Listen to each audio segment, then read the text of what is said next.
시간에는 수장김 권사님 나오셔서 빌립보서 4장 1절에서 9절 말씀을 봉독해 주시겠습니다.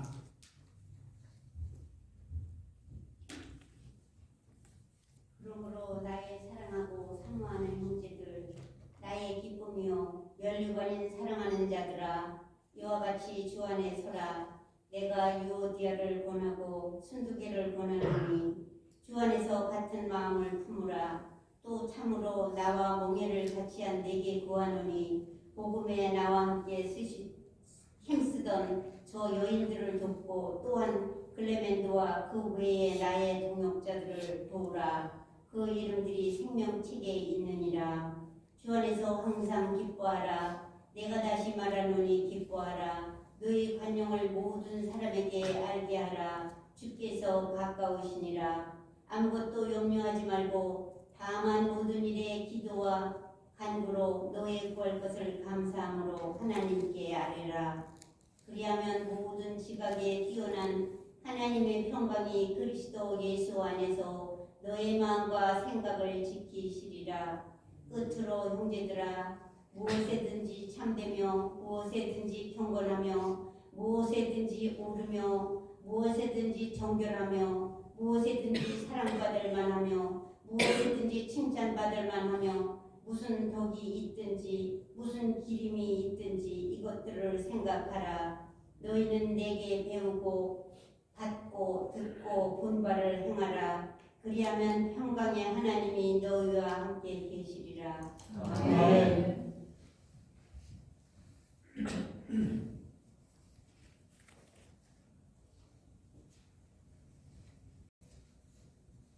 할렐루야. 오늘도 주님의 인도하심이 예배를 드리는 모든 성도님들과 함께 하시기를 바랍니다. 빌립보서 4장 1절에서 9절 말씀을 가지고 주 안에서 사는 삶, 즉 주 안에서 사는 삶이란 무엇을 말하는가를 함께 나누면서 우리들도 주님 안에서 사는 삶을 통하여 큰 은혜를 체험하기를 원합니다. 우리들은 사도 바울이 빌립보 교회 성도들에게 보낸 편지를 오늘 읽었습니다. 빌립보서의 별명이 기쁨의 서신입니다. 그래서 기뻐하라 이런 말이 여러 번 나옵니다. 그런데 사실 그때 당시에 사도 바울은 로마 감옥에 있을 때였습니다. 그래서 이걸 옥중서신이라고 말합니다. 그런 상태에서 내가 기뻐하니 너희도 기뻐하라 이렇게 말씀을 그들에게 편지를 보내면서 이것이 또한 빌립보서의 중심 내용이었습니다. 자신도 기뻐하고 있으니 너희들도 기뻐하라. 사도 바울이 빌립보 교회의 문제의 원인이 된 인물 이름을 구체적으로 밝히면서 서로 합심하라고 권면하는 내용입니다. 빌립보서 4장 1절에 이렇게 기록하고 있습니다. 그러므로 나의 사랑하고 사모하는 형제들아, 나의 기쁨이요 면류관인 사랑하는 자들아, 이와 같이 주 안에 서라.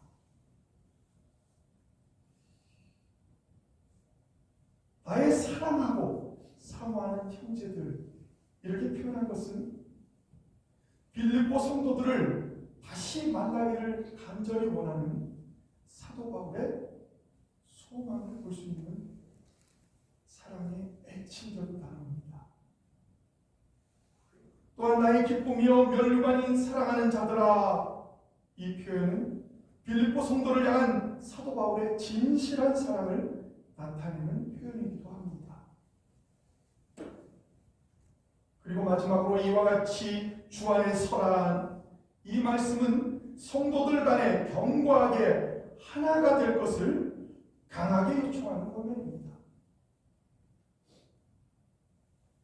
사도 바울은 빌립보 성도들이 당시의 교회에 들어온 거짓 교사들의 유혹에도 불구하고 지금까지 살아계신 그리스도와 함께 연합된 삶과 그리스도의 진리에 굳게 서서 계속하여 진리 위에 견고히 서야 한다는 것을 오늘 말하고 있는 것입니다. 사도 베드로가 말한 대로 지금 우리들이 살고 있는 세상에 우리들은 이 세상에서 경험하는 것은 우리 내정 마귀가 우는 사람과 같이 두루다니며 산길자를 찾고 있는 것 같은 그런 성경 말씀에 나오는 상황과 같은 그런 세상에서 우리는 살아가고 있습니다. 마귀는 항상 우리들의 신앙을 흔들려고 발악을 합니다. 그렇다면 왜 우리들의 신앙이 흔들리고 있습니까? 그것은 하나님의 말씀에 굳게 서 있지 못하기 때문입니다. 확신이 없는 사람은 언제든지 흔들립니다. 마귀가 하는 일은 우리들의 믿음을 흔드는 일입니다. 어떤 환경과 조건에서도 흔들리지 않는 신앙을 가지려면 우리들은 하나님의 말씀 위에 서야 한다는 것입니다. 물론 하나님의 자녀도 때로는 넘어집니다. 그러나 우리는 주님의 손을 붙잡고 다시 일어나야 합니다. 시편에서 보면 우리가 넘어지나 아주 넘어지지 아니함은 여호와의 오른손이 우리를 붙드심이라 이렇게 말씀하고 있습니다. 그래서 사도 바울은 빌립보의 교회의 성도들을 향하여 오늘도 주님 안에서 서라고 권면하고 있는 것입니다. 빌립보서 4장 2절 말씀에 보면 내가 유오디아를 권하고 순두개를 권하노니 주 안에서 같은 마음을 품으라. 1절까지는 교회 전체를 향해서 하나가 되어야 된다고 하나로 화합할 것을 권면해온 사도 바울은 이제 개인적인 두 사람의 이름을 구체적으로 말하면서 서로 화합할 것을 권면하고 있습니다. 이 두 여인은 성경에 있기 때문에 2000년이 넘게 계속 많은 사람들이 알고 있는 이름입니다. 유오디아와 순두개. 이 두 여인은 빌립보 교회의 문제의 시작이었던 것 같습니다. 사실 빌립보 교회는 사도 바울의 전도를 받은 자주장사 루디아, 즉 옥감장수 장사 루디아에 의해 세워진 만큼 교회 내에 여성의 지위가 다른 초대교회보다 상대적으로 높아 있었을 것입니다. 이 유오디아라는 뜻은 멋지고 순조로운 여행이라는 뜻을 갖고 있고 순두개라는 뜻은 행복한 기회라는 뜻을 가진 이름으로 당시 빌립보 지역의 여인들의 일반적인 이름이었습니다. 이 두 여인 중 한 명이 아마도 자주장사 루디아일 것으로 추측하기도 합니다. 어쨌든 이 두 여인에게 사도 바울은 주 안에서 같은 마음을 품으라고 권면합니다. 그 이유는 빌립보 교회의 불화의 시작이 이 두 여인이라는 것을 사도 바울이 파악하고서 들었기 때문입니다. 그래서 사도 바울은 그리스도 안에서 주님과 같이 겸손히 낮아심을 본받아 사랑과 겸손으로 하나가 될 것을 권면하고 있는 것입니다. 성도가 하나 될 수 있는 길은 주님 안에서 함께하는 신앙뿐입니다. 빌립보 교회는 신약 성경에 언급된 여러 교회들 중에 사실은 정말 모범적인 교회 중에 하나입니다. 그렇다고 전혀 문제가 없었던 것도 아니었습니다. 너무 열심히 일하다 보니까 그런 일이 생긴 것입니다. 성도들 사이에 불협화음이 사도 바울에게 들렸습니다. 그래서 사도 바울은 그들에게 편지를 보내면서 주 안에서 같은 마음을 품으라 이렇게 권면한 것입니다. 두 사람이 똑같이 사도 바울의 권고를 받아들일 필요가 있었기에 그들의 이름을 구체적으로 알려주고 그렇게 그 빌립보 교회에다가 이 편지를 보낸 것입니다. 그러나 사도 바울은 교회의 문제를 편파적으로 다루지 아니했습니다. 오히려 신중하고 지혜롭게 해결해 나가는 목회자적 모습을 보여주고 있습니다. 하나님은 우리들을 이 땅에 보내실 때 똑같은 사람으로 보내지 않았습니다. 얼굴도 다르고 성품도 다릅니다. 그러나 그것은 서로 다르니까 다투라고 한 것이 아니라 오히려 다르니까 조화를 이루어 합력하여 선을 이루라고 그렇게 다른 모습으로 우리를 보내주신 것입니다. 사실 조화는 참 아름답습니다. 그러나 조화는 결코 타협이 아닙니다. 조화는 생명의 원리입니다. 그래서 우리가 하나님께 예배 드릴 때 중요한 순서 중에 하나가 찬양입니다. 은혜로운 찬양은 서로 함께 마음을 같이하여 화음을 맞춰 찬양하는 것입니다. 우리 교회 성가대처럼 정말 함께 목소리를 맞춰서 찬양하는 그 찬양이 은혜스러운 찬양인 줄 믿습니다. 근데 이것은 교회 사역에서도 마찬가지라는 겁니다. 저마다 자신의 자리에서 자신의 직분을 감당하는 것, 이것이 올바른 자세라는 것입니다. 바로 이것은 질서고 조화입니다. 그런 의미에서 교회는 조화의 모범이 되어야 합니다.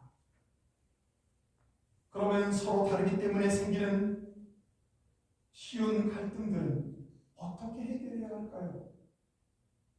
왜냐하면 우리 다르기 때문에 갈등이 일어날 수밖에 없는데 이것을 어떻게 하면 해결할 수 있을까요? 사도 바울은 그 조화의 비결을 주 안에서 같은 마음을 품으라고 말하고 있는 것입니다. 다시 말하면 주 안에서 같은 생각을 하라 이런 말입니다. 그런데 참 이상하지 않습니까? 사람마다 개성도 다르고 취향도 다른데 어찌게 같은 마음, 같은 생각을 할 수 있을까요? 왜 우리는 같아지지 않을까요? 각자 자기 자신에게 초점을 맞추고 있기 때문입니다. 그래서 같은 마음을, 같은 생각을 갖기가 어렵습니다. 그러나 우리 모두가 그리스도를 생각하고 그리스도의 그 겸손하고 우매한 마음을 품으려고 애쓰면 우리는 주님 안에서 하나가 될 수 있다는 것입니다. 그러므로 교회가 하나 되어 평안하기 위해서는 우리들 각자가 예수 그리스도에게 초점을 맞춰야 합니다. 나에게 초점을 맞추라고 하면 우리는 갈등이 계속 일어날 수밖에 없습니다. 그래서 예수 그리스도에게 초점을 맞추라는 이 말은 아무리 강조해도 결코 지나치지 않습니다. 교회는 완전 무결한 사람들이 모인 모임이 아닙니다. 불완전한 사람들이 모인 곳입니다. 서로 다른 배경과 다른 개성을 가지고 있는 사람들이 모인 곳이라는 말입니다. 그러므로 항상 같을 수가 없습니다. 이런 말이 있습니다. 완전한 교회를 찾지 마시기 바랍니다. 그런 교회는 있지 않습니다. 만약에 그런 교회가 있다면 당신은 완전하지 않기 때문에 그 교회는 당신이 그 교회 교인이 없습니다. 이 말을 우리는 깊이 생각해 봐야 합니다. 자기는 완전하지 않은데 완전한 교회를 찾습니다. 자기는 부족한데 부족하지 않은 교회를 자꾸 찾습니다. 교회에는 갈등이나 부조화가 항상 있을 수 있습니다. 그러므로 정말 중요한 것은 이런 갈등이나 문제를 어떻게 하면 극복하고 조화를 이루어 나가느냐 하는 것입니다. 빌립보서 4장 3절에 보면 또 참으로 나와 멍에를 같이 한 내게 구하노니 복음에 나와 함께 힘쓰던 저 여인들을 돕고 또한 클레멘드와 그 외에 나의 동역자들을 도우라. 그 이름들이 생명책에 있느니라. 참 중요한 말씀입니다. 이 3절 말씀. 사도 바울이 빌립보 교회 내 한 지도자에게 이렇게 부탁하고 있는 것입니다.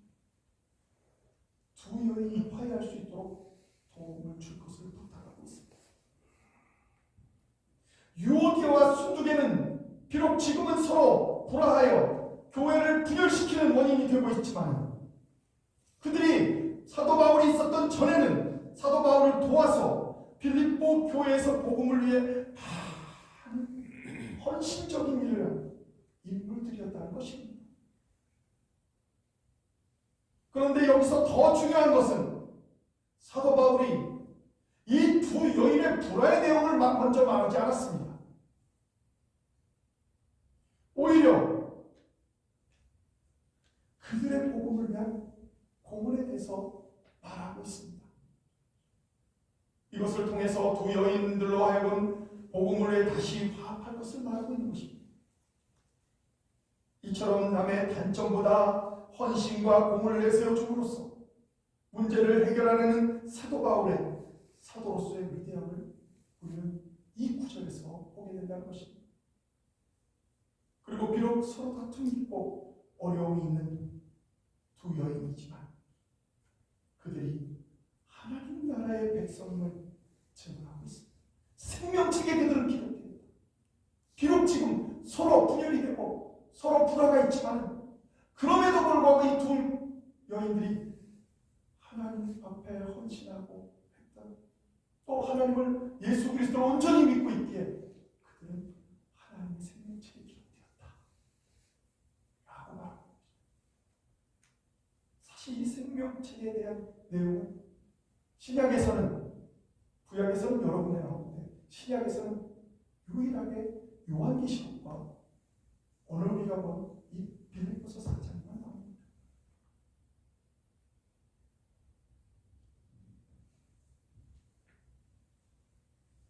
그리고 빌립보서 4장 4절을 이어서 보겠습니다. 그런 여인들을 돕고 또 동역자들을 도우라고 말하면서 이렇게 말합니다. 주 안에서 항상 기뻐하라. 내가 다시 말하노니 기뻐하라. 사도 바울은 빌립보 교회 온 성도들에게 그리스도 안에서 서로 기뻐하는 덕을 세울 것을 권면합니다. 기쁨이 없으니까 열심히 일하다가 서로 불화가 일어났다는 것입니다. 여기서 항상 기뻐하라는 말은 현재 내가 처한 상황이 어떠한 상황이라 할지라도 기뻐하라는 말입니다. 실제로 사도 바울은 로마 감옥에서도 빌립보 감옥에 갇혔을 때에도 고난 가운데서도 기뻐하는 신앙생활의 모습을 보였습니다. 이 편지를 쓰는 사도 바울의 심령은 그러니까 기쁨으로 충만했다는 것입니다. 나도 기뻐하니 너희도 또 기뻐하라. 이렇게 말했던 사도 바울의 사도 바울의 형편을 우리가 지금 아니 그때 당시를 상황을 생각해 보면 그가 옥중에서 이런 편지를 쓸 수 있었다는 것은 정말로 놀라운 일입니다. 그러나 그의 그의 심령은 기쁨으로 충만했다는 것입니다.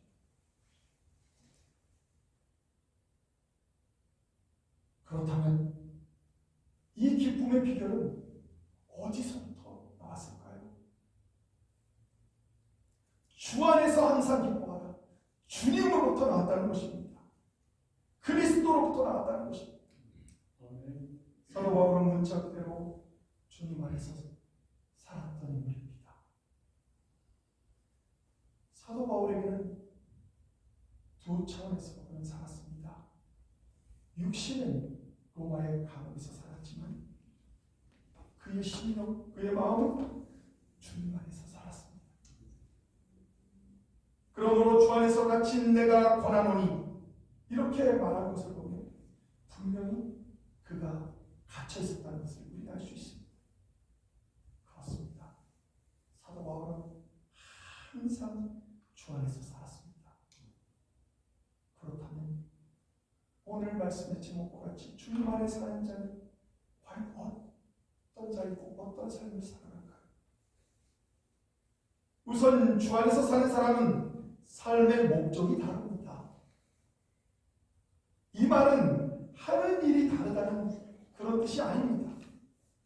사는 목적이 다르다는 것입니다. 같은 일을 해도 전에는 그 일을 나를 위해서 했는데 이제는 주님을 위해서 그 일을 감당한다고 고백하는 것입니다. 같은 일을 하지만 전에는 나를 위해서, 내 가족들을 위해서 뭐 이렇게 일을 했을지 모르지만 이제는 그 똑같은 일을 주님을 위해서 한다고 하는 것입니다. 살든지 죽든지 내 몸에서 그리스도를 존귀케 하노라. 이것이 기쁨이 충만했던 사도 바울의 고백인 것입니다. 삶의 제1의 목적은 하나님을 영화롭게 하는 데 있다. 것입니다. 주 안에서 사는 사람은 항상 주님이 함께하는 사람입니다. 환난 때에도 함께 계시고 실패할 때도 같이 있고 병이 났을 때도 함께 있고 슬픔을 당할 때도 함께 있고 언제나 함께 계시는 분, 주님과 함께. 그것이 주님 안에 사는 사람입니다. 아멘. 우리가 늘 부르는 찬송을 생각납니다. 찬송 438장 내 영혼이 은총이고에서 이렇게 이 찬송 가사는 이렇게 고백하고 있습니다. 높은 산이 거친 들이 초막이나 궁궐이나 내 주 예수 모시모시 그 어디나 하늘나라. 할렐루야 찬양하세 내 모든 죄 사함받고 주 예수와 동행하니 그 어디나 하늘나라.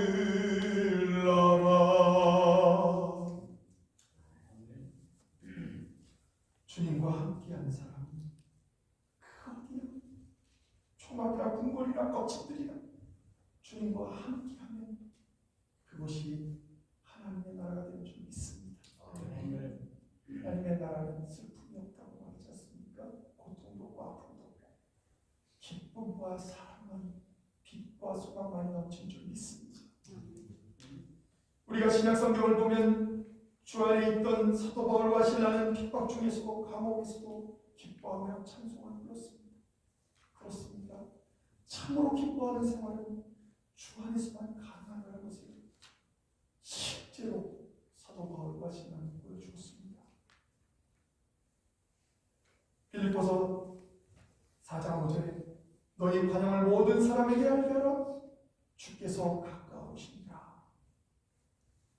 사도 바울은 빌립보 성도들의 생활 태도로 보면 항상 기뻐하는 것, 이것에 기뻐할 수 있는 첫 번째 방법은 관용이라고 말하는 것입니다. 이 관용은 어떻게 해도 거기에 대해서 온유하게 되는 것입니다. 자신에게 손해를 끼친 자에게도 그들을 용서하는 것입니다. 감정의 전적인 절제를 포함하는 것이 관용입니다. 이러한 관용의 자세를 가질 때만이 비로소 우리들은 항상 기뻐하는 삶을 살게 된다고 말하고 있는 것입니다. 빌립보서 4장 6절에도 아무것도 염려하지 말고 다만 모든 일에 기도와 간구로 너희 구할 것을 감사함으로 하나님께 하리라. 즉 사도 바울은 항상 기뻐할 수 있는 것은 기뻐할 수 있는 두 번째 방법은 아무것도 염려하지 말고 하나님께 기도할 것을 권면하고 있습니다. 염려는 근본적으로 하나님이 우리를 보호하신다는 것, 하나님이 우리를 인도하신다는 것에 대한 의심이고 신뢰의 결핍입니다. 그래서 염려는 기쁨의 최고의 적입니다. 기쁨의 반대말이 슬픔이 아니라 기쁨의 반대말은 염려입니다. 함께 슬퍼할 때 기쁨이 생기지 않습니까? 이러한 염려는 세상으로 눈을 돌릴 때 일어나는 것입니다. 성도에게 있어서는 그러니까 안 되는 것이죠. 내가 만약에 그런 염려들이 계속 늘어난다면 우리가 세상을 바라보고 있는 것은 아닐까? 주님을 바라봐야 될 나의 그 눈이 세상을 바라보는 것은 아닐까? 우리는 다시 우리 자신을 돌이켜봐야 합니다. 따라서 성도는 주님 안에서 걱정과 초조와 불필요한 관심을 버릴 줄 알아야 합니다. 너무너무 정말 잘못된 것에 관심을 가지고 귀를 기울이고 그것을 막 전달하고 막 하는 그런 일들은 우리는 하지 말아야 될 일 중에 하나인 것입니다. 성도가 어떤 필요와 위험을 느낄 때 그것을 해결할 수 있는 두 가지 방법이 있습니다. 첫 번째는 세상에서 그것을 찾게 되면 그것은 염려로 나타납니다. 그러나 하나님으로부터 찾게 되면 그건 기도와 간구로 나타나게 될 것입니다. 그리고 세상에서 찾을 때는 우리는 분명히 실패를 경험하게 될 것입니다. 그러나 하나님께 기도와 간구로 찾게 되면 우리는 하나님이 주시는 평안과 기쁨과 평강을 얻게 될 줄 믿습니다. 아멘.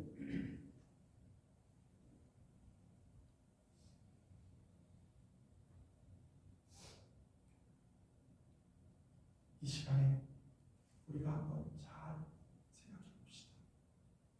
우리가 세상을 바라보며 살아가고 있었는지, 그래서 염려로 인해서 기쁨을 다 잃어버리고 오히려 원망과 오히려 불평과 불만에 가득 차서 살았던 것은 아닌지, 아니면 하나님께로 우리가 늘 기도하고 간구로 찾을 때 하나님께서 주시는 평안을 맛보합니다. 오늘 이 말씀을 통해서 주 안에서 사는 삶은 하나님을 찾는 삶, 하나님과 함께하는 삶, 주님과 함께 죽고 주님과 함께 부활하는 삶인 줄 믿습니다. 기도하시겠습니다.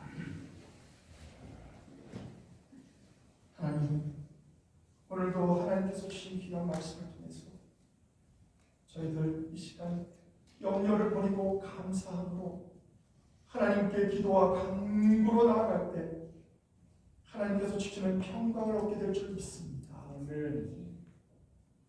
오늘도 그 평강을 우리 모든 성도들이 함께 누릴 수 있도록 하나님께서 붙잡아 주시옵소서.